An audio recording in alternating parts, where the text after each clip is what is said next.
ఇండియాలో గవర్నమెంట్ అనేటువంటిది 3 బ్రాంచెస్ ద్వారా పనిచేయడం మనం అందరం చూస్తున్నాం. Legislature, executive, judiciary.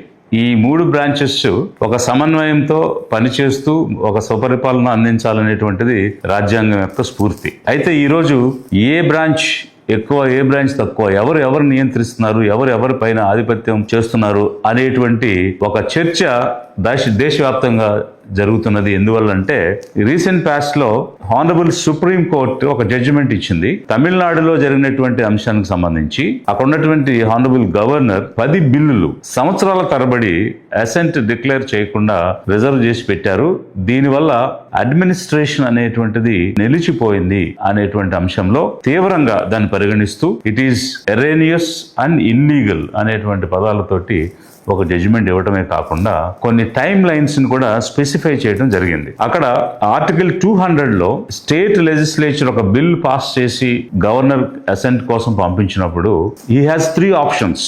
ఒకటి, either he can declare his assent, or he can return the bill with a message, or he can reserve the bill for president's consideration. So ఇట్లాంటి పరిస్థితిలో యాజ్ సూన్ యాజ్ పాసిబుల్ అనేటువంటి ఒక phrase ఆ 200 ఆర్టికల్లో పెట్టడం జరిగింది. దాన్ని బేస్ చేసుకుని యాజ్ సూన్ యాజ్ పాసిబుల్ అన్నప్పుడు అది ఎంత త్వరగా వీలైతే అంత త్వరగా పంపించాలి, అంతేగాని సంవత్సరాల తరబడి ఆ బిల్స్ ఆ విధంగా ఉంచుకోవడం కరెక్ట్ కాదు, ఇట్ ఈస్ ఇల్లీగల్ అని చెప్తూ వారు గవర్నర్స్ ఎవరైనా బిల్స్ వచ్చినప్పుడు అసెంట్స్ ఇచ్చే దగ్గర 1 month కు మించి పెట్టుకోకూడదు. ఒకవేళ if they want to reserve for the consideration of the honourable president, then with in 3 months ఆ బిల్స్ కూడా క్లియర్ కావాలి, అసెంట్స్ అనేటువంటివి రావాలి. రీకన్సిడర్ చేసి మళ్ళీ ఆ బిల్ పాస్ చేసి కనుక స్టేట్ లెజిస్లేచర్ పంపిస్తే వితౌట్ ఎనీ డిలే దానిని అసెంట్ డిక్లేర్ చేయాలి అనేటువంటి అంశాలు చెప్పింది. ఈ సందర్భంలో హానరబుల్ వైస్ ప్రెసిడెంట్ ఒక కామెంట్ చేయడం జరిగింది. అదేమిటి అని అంటే, president of India is a very elevated position. President takes oath to preserve, protect and defend the constitution. This oath is taken only by president and her appointees, the governors. Everyone, the Prime Minister, the Vice President, the ministers, the parliamentarians, the judges, they take oaths to abide by the Constitution. But to defend the Constitution, to preserve the Constitution, to protect the Constitution, that is the oath of the President of India. The Supreme Commander of the Armed Forces. Boys and girls, if you look at the Indian Constitution, when Parliament is defined, according to you, Parliament is Lok Sabha, Rajya Sabha. No.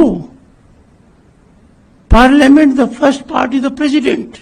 Second and third are Lok Sabha and Rajya Sabha. There is a directive to the President by a recent judgment. Where are we heading? What is happening in the country? Article 142 రాజ్యాంగంలో supreme కోర్టుకి powers ఇచ్చింది. అవి orders pass చేసినప్పుడు ఈ article ని supreme court ఒక nuclear missile లా 24/7 democratic forces మీద వాడటానికి వినియోగిస్తుంది అనేటువంటి ఒక కామెంట్ రావడం జరిగింది. మనం ఒకసారి మనకు రాజ్యాంగం ఇచ్చినటువంటి ఈ 3 అంగాలు లెజిస్లేచర్, జ్యుడిషియరీ అండ్ ఎగ్జిక్యూటివ్ అనేటువంటివి చూస్తే, ప్రజలు ప్రజాస్వామ్యంలో ప్రతినిధులు ఎన్నుకుంటారు. ఎమ్మెల్యేస్ గా ఎన్నుకొనబడిన వారు స్టేట్ లెజిస్లేచర్కి వెళ్తారు, ఎంపీస్ పార్లమెంట్కి వెళ్తారు. వాళ్ళు మెయిన్ రోల్ ఏమిటంటే లా మేకింగ్. వాళ్ళు చట్టాలు తయారు చేస్తారు. ఈ తయారు చేసినటువంటి చట్టాలు కేంద్రంలో ప్రధానమంత్రి ఆధ్వర్యంలో ఉన్న కౌన్సిల్ ఆఫ్ మినిస్టర్స్, రాష్ట్రంలో ముఖ్యమంత్రి ఆధ్వర్యంలో ఉన్న కౌన్సిల్ ఆఫ్ మినిస్టర్స్ అమలు చేయటం అనేటువంటి కార్యక్రమం చేస్తారు. దాని రివ్యూ లెజిస్లేచర్ చేస్తుంది. ఈ ఎగ్జిక్యూటివ్ కి ఎవరు అసిస్టెంట్స్ గా ఉంటారంటే bureaucracy, IAS, IPS, central service, state service officers అందరూ కూడా అసిస్టెన్స్ ఇవ్వడం మనం చూస్తున్నాం. ఈ విధంగా లెజిస్లేచర్, ఎగ్జిక్యూటివ్ ఉన్నప్పుడు జ్యుడిషియరీ అనేది ఇండిపెండెంట్ వ్యవస్థగా, సుప్రీం కోర్టు ఎపెక్స్ లెవెల్లో ఉన్నప్పుడు, మిడిల్ లెవెల్లో హైకోర్ట్స్, కింద lower courts, district and taluks ఉండడం అనేటువంటిది ఒక ఇండిపెండెంట్ వ్యవస్థ మనం చూసాం. అయితే ఆర్టికల్ 246 7th షెడ్యూల్లో చాలా స్పష్టంగా డిస్ట్రిబ్యూషన్ ఆఫ్ పవర్స్ అనేటువంటిది చేసింది. ఫస్ట్ లిస్ట్ లో యూనియన్ సబ్జెక్ట్స్, సెకండ్ లిస్ట్ లో స్టేట్ సబ్జెక్ట్స్, థర్డ్ లిస్ట్ లో కంకరెంట్ సబ్జెక్ట్స్ ని పెట్టి 246 పవర్స్ డిస్ట్రిబ్యూషన్ అనేది స్పష్టంగా చేసింది. సో అందులో భాగంగా రాష్ట్రానికి సంబంధించినటువంటి అంశాలలో రాష్ట్రాలు లెజిస్లేట్ చేయడం, ఆ చట్టాలు అమల్లోకి తీసుకురావడానికి గవర్నర్ అసెంట్కి పంపించడం అనేటువంటి జరుగుతుంది. మరి ఇలా జరిగినప్పుడు ఒక రాష్ట్రానికి అసెంబ్లీకి 5 సంవత్సరాల వ్యవధి ఉంటుంది. ఈ 5 సంవత్సరాల వ్యవధిలో వారు బిల్స్ పాస్ చేసినప్పుడు అవి ఎంత త్వరగా అమల్లోకి వస్తే అంత త్వరగా ప్రజలకు వాళ్ళు చేయాలనుకున్నటువంటి మేలులు కానీ సేవలు కానీ అందించే అవకాశం ఉంటుంది. 5 సంవత్సరాల వ్యవధి ఉన్న అసెంబ్లీ పాస్ చేసిన బిల్కి 2 సంవత్సరాల పైగా బిల్లు అలా పెట్టేసుకుంటే మరి ఆ బిల్లు ఎప్పుడు చట్టం అవుతుంది అంటే unless assent is declared bill cannot become an act. So bill అనేది చట్టంగా ఎప్పుడు మారుతుంది? రాష్ట్ర స్థాయిలో అయితే గవర్నర్ ఇచ్చినప్పుడు, కేంద్ర స్థాయిలో అయితే రాష్ట్రపతి ఇచ్చినప్పుడు. అవి జరగనంత కాలం అది బిల్లుగానే ఉంటుంది, చట్టంగా మారదు. చట్టం అయితేనే కదా ప్రజల్లోకి అందుబాటులోకి వస్తుంది.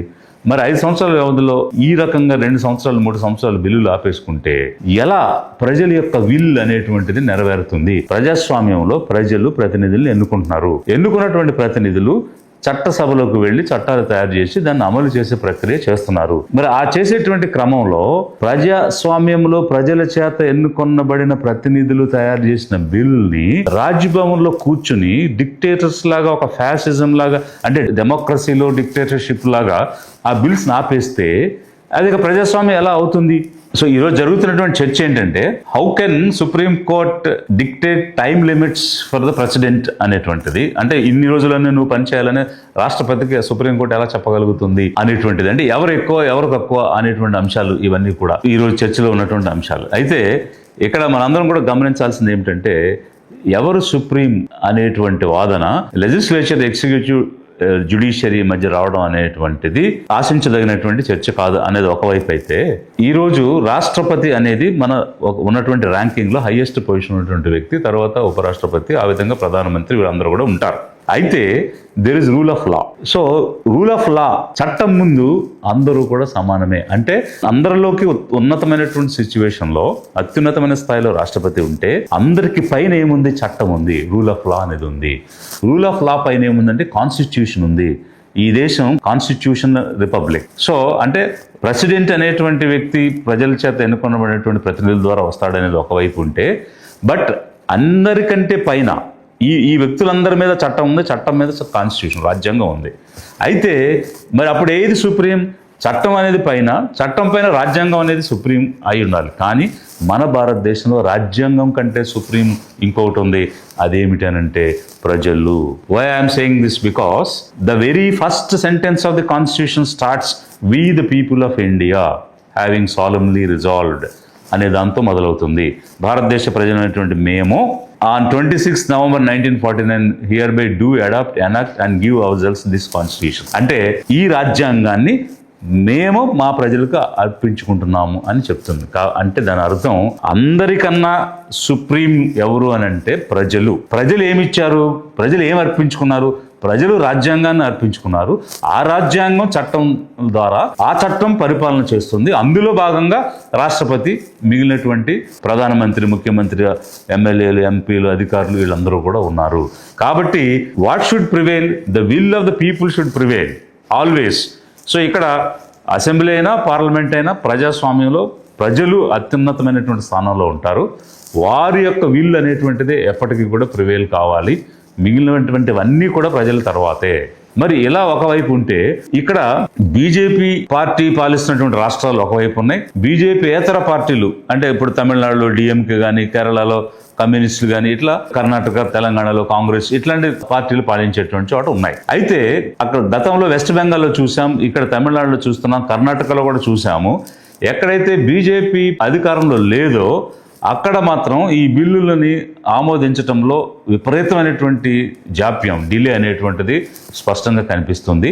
మరి గవర్నర్స్గా అపాయింట్ అయిన వాళ్ళు బీజేపీ రూలింగ్ స్టేట్స్లో ఒక రకంగా, నాన్ బీజేపీ స్టేట్స్లో ఇంకో రకంగా చేయడం అనేటువంటిది, ఇది డెమోక్రసీలో ఏం జరుగుతుంది, ఏ రకమైనటువంటి అర్థం ఇస్తుంది అనేటువంటిది ఒకవైపు చర్చ జరుగుతూ ఉంటే, మరొక వైపు జ్యుడిషియరీ న్యూక్లియర్ మిజైల్లా తన పవర్స్ను వాడుకుని డెమోక్రటిక్ ఫోర్సెస్ మీద పడుతుంది, సూపర్ పార్లమెంటుగా వ్యవహారం చేస్తుంది అనేటువంటిది మరొక వైపు వచ్చినటువంటి చర్చ. హిరోషిమా, నాగసాకి మీద అణుబాంబులు పడినప్పుడు అక్కడ ఏం జరిగింది అనేటువంటిది మనకు తెలుసు. మరి ఆ రకంగా సుప్రీంకోర్టు వ్యవహారం చేస్తుంది డెమోక్రటిక్ ఫోర్సెస్ మీద అని అంటే, దీన్ని ఎలా అర్థం చేసుకోవాలి ప్రజలు అనేటువంటిది ఈరోజు జరుగుతున్నటువంటి చర్చ. ఎందుకనంటే ఇప్పుడు ప్రజాస్వామ్యంలో ఎన్నుకొనబడినటువంటి ప్రతినిధులు తయారు చేసినటువంటి చట్టాలు సంవత్సరాల తరబడి ఆపేస్తే అక్కడ డెమోక్రటిక్ ఫోర్సెస్ ఏమైనట్టు, అక్కడ డెమోక్రసీ ఏమైనట్టు? మరి ఎవరికి వాళ్ళు నచ్చినట్టుగా కావలసినంత సమయాన్ని తీసుకుని మేము అసెంబ్లీ పాస్ చేసిన బిల్లులు మేము ఆమోదించం అని దాని మీద కూర్చుంటే దీనికి ఎవరు చెప్పాలి భాష్యం? నువ్వు చేయాల్సిన పని నువ్వు చెయ్యి అని ఎవరు చెప్పాలి? సో జ్యుడిషియరీలో అపెక్స్ కోర్టులో ఉన్నటువంటి సుప్రీం కోర్టు ఎవరి డ్యూటీస్ ఏమిటి, వాళ్ళు చేస్తున్నారా లేదా అనేటువంటిది చెప్పడమే కాకుండా రాజ్యాంగాన్ని ఇంటర్ప్రెట్ చేయడం, పార్లమెంట్ పాస్ చేసిన లాస్ కానీ స్టేట్స్ పాస్ చేసిన లాస్ కానీ అవి ఇన్కన్సిస్టెంట్ విత్ కాన్స్టిట్యూషన్ ఉందా లేదా అనేటువంటి అంశాలను ఇంటర్ప్రెట్ చేయడం అనేటువంటిది సుప్రీంకోర్టు చేస్తుంది. నేను కూర్చున్నాను, నా బిల్స్ మీద కూర్చున్నాను, నేను పాస్ చేయను అని ఉంటే ఈ టైం లోపల నువ్వు చేయాలి అని చెప్పేటువంటి పని సుప్రీంకోర్టు తప్పకుండా చేస్తుంది. ఇప్పుడు ఆర్టికల్ 32 కాన్స్టిట్యూషనల్ రెమెడీస్ అనేటువంటి ఉన్నాయి. అంటే ఫండమెంటల్ రైట్స్ అబ్రిడ్జ్ అయినప్పుడు కోర్టుల ద్వారా వాటిని మనం రిస్టోర్ చేసుకోవడానికి హెబియస్ కార్పస్ కానీ, మాండమస్ కానీ, ప్రొహిబిషన్ కానీ, కోవారెంట్ కానీ, సెరిషియరీ కానీ ఈ రిట్స్ ని ఇష్యూ చేసేటువంటి జ్యూరిస్డిక్షన్ సుప్రీంకోర్టుకు ఉంది. అది హైకోర్ట్స్ కూడా బదలాయించడం జరిగింది.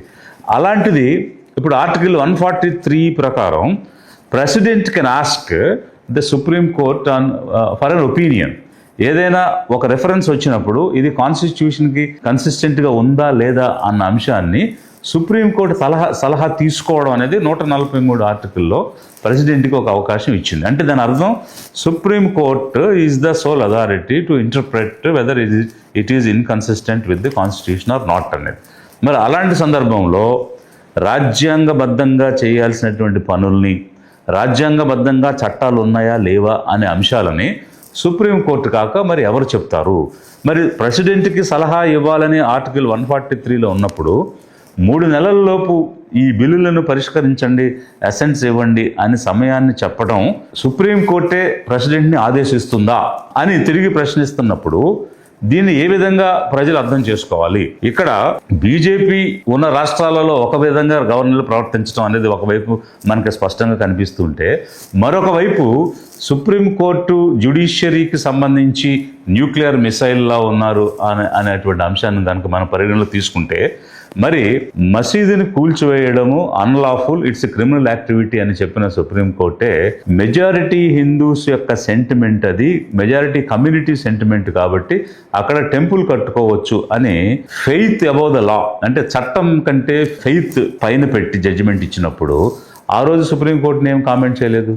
ఆర్టికల్ 370 అబ్రోగేట్ చేసిస్తూ సెంటర్ తీసుకున్నటువంటి డెసిషన్ని అప్హైల్డ్ చేసినప్పుడు సుప్రీంకోర్టుని ఏమనలేదు. 10% అంటే 50% రిజర్వేషనే ఇవ్వాలి, అంతకు మించి ఇవ్వకూడదు అని అన్న సమయంలో కేంద్రం అది 60%కి పెంచి 10% ఈడబ్ల్యూఎస్ కోటా అంటే ఎకనామికల్లీ వీకర్ సెక్షన్స్కి ఇచ్చినప్పుడు దాన్ని అప్హైల్డ్ చేస్తే అప్పుడు సుప్రీంకోర్టుని ఏమనలేదు. ఇలా ఆధార్ అనేటువంటిది వెల్ఫేర్ స్కీమ్స్ కోసం కాన్స్టిట్యూషనల్గా వాడుకుంటాము అని చెప్పినప్పుడు దానిని సుప్రీంకోర్టు తప్పుపట్టలేదు, అప్పుడు సుప్రీంకోర్టుని ఏమనలేదు. సిఏఏ సిటిజన్స్ యొక్క అమెండ్మెంట్ యాక్ట్ తీసుకొని వచ్చి దాన్ని చేసినప్పుడు దాన్ని స్టే చేయాలని సుప్రీంకోర్టుకు వెళ్తే అది సుప్రీంకోర్టు స్టే చేయలేదు, కానీ అప్పుడు కూడా కోర్టుని ఏమనలేదు. అంటే బీజేపీకి అనుకూలంగా ఏ తీర్పులు వచ్చినా వాళ్ళు చేయాలనుకున్నది ఏం చెప్పినా అప్పుడు సుప్రీంకోర్టు రైటే. కానీ ఇతర పార్టీలకు సంబంధించి ఎక్కడైనా అన్యాయం జరిగినప్పుడు, తప్పు జరిగినప్పుడు ఇది అన్యాయము తప్పు అని గనక నిర్ధారిస్తే అది కోర్టు మిసైల్ లాగా పనిచేస్తుంది, అణుబాంబులాగా వ్యవహారం చేస్తుంది అనేటువంటి కామెంట్స్ రావడం చాలా ఆశ్చర్యకరంగా ఉంది. మరి ఈ దేశంలో ప్రజాస్వామ్యం ఏ వైపు వెళ్తుంది?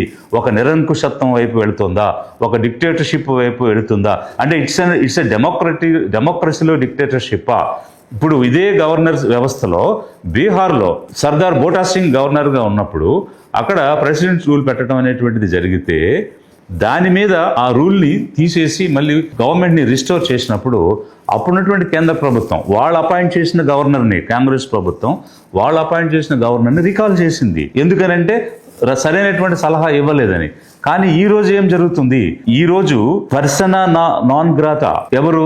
Honourable governor of Tamil Nadu. ఈ రోజు తమిళనాడులో ఉన్నటువంటి governor, though he's a honourable governor, is unwelcoming, unwarranted పర్సన్గా ఈ రోజు అక్కడ ఉన్నారు. ఎందుకనంటే supreme court has pass strictures on his performance. నువ్వు చేసినటువంటి తప్పు ఇల్లీగల్, ఎరోనియస్ అని చెప్పింది.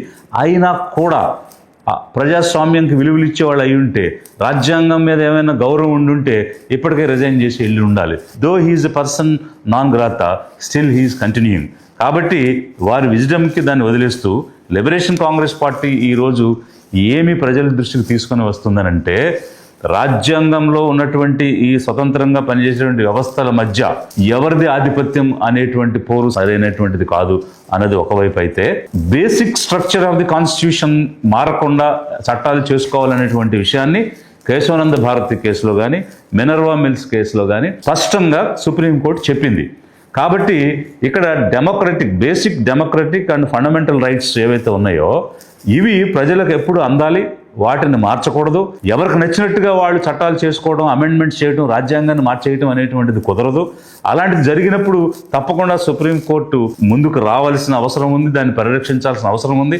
మన కాన్స్టిట్యూషన్ ఇతర దేశాల కాన్స్టిట్యూషన్, అమెరికానో ఇంగ్లాండ్ లాగానో, ఇంగ్లాండ్లో పార్లమెంట్ సుప్రీం కావచ్చు, అమెరికాలో సుప్రీంకోర్టు జ్యుడిషియరీ సుప్రీం కావచ్చు, కానీ మన దేశంలో ఒక బ్యాలెన్స్డ్ వ్యవస్థగా ఉండాలనేటువంటిది అప్పుడున్నటువంటి forefathers, doctor B R Ambedkar drafting committee చైర్మన్గా ఉన్నటువంటి దానిలో రాసినటువంటి రాజ్యాంగంలో బ్యాలెన్స్ అనే చెక్ అండ్ బ్యాలెన్స్ అనేది తీసుకొచ్చారు. పార్లమెంట్కి అన్ని రకాల పవర్స్ ఉన్నాయి చట్టాలు చేయడానికి, కానీ చేసిన చట్టం రాజ్యాంగబద్ధంగా ఉందా లేదా అన్న అంశం సుప్రీంకోర్టు చెప్తుంది. అలా చెప్పేటువంటి అధికారం సుప్రీంకోర్టుకు ఉంది. కాబట్టి చెక్ అండ్ బ్యాలెన్స్ అనేది ఒక పద్ధతిలో తీసుకొచ్చినటువంటి రాజ్యాంగం ఇది. అలాంటి రాజ్యాంగంలో ఒకరు తప్పు చేసినా ఒకరు ఆ బిల్స్ మీద కూర్చుని ఎప్పటికీ దాన్ని ఆమోదించకుండా ఉన్నప్పుడు టైం లిమిట్స్ పెట్టడం అనేటువంటిది ఇంకెవరు చేయాలి? నేను కూర్చుంటాను పని చేయాలంటే నువ్వు చేయాల్సిన పని నువ్వు చేయని ఎవరు చెప్పాలి? దానికోసం ఒక వ్యవస్థ ఉంది, అది జ్యుడిషియరీ వ్యవస్థ. అంటే మనకు అనుకూలమైన తీర్పులు వచ్చినప్పుడేమో మంచిది, అనుకూలం కాని తీర్పులు వచ్చినప్పుడేమో అణుబాంబులు అనడం ఎంతవరకు సమంజసం? అంటే బీజేపీ పాలించే రాష్ట్రాల్లో ఒక విధానంగా, బీజేపీయేతర రాష్ట్రాల్లో మరొక విధానంగా నడుస్తున్న క్రమంలో జనాన్ని అర్థం చేసుకోమని, ఏ వైపు ప్రజలు నడిపిస్తున్నారు, ఏ వైపు ఈ దేశం నడిపిస్తున్నారు, స్వేచ్ఛ, సమానత్వం, స్వతంత్రం కలిగినటువంటి దేశంగా మనం ముందుకు వెళుతున్నామా, లేదంటే వారు అనుకున్నటువంటిదే రుద్ది ఇలాగే జరగాలి, ఇలాగే నడవాలి, ఇలా నడిస్తేనే ఈ వ్యవస్థలు, లేదంటే ఈ వ్యవస్థలు ఏవి కూడా కరెక్ట్ కాదని చెప్తూ ప్రజల్లో చిచ్చు పెట్టేటువంటి విధంగా నడుస్తున్నాయా? ఇది ప్రజలు గమనించమని లిబరేషన్ కాంగ్రెస్ పార్టీ ప్రజలకు విజ్ఞప్తి చేస్తున్నది.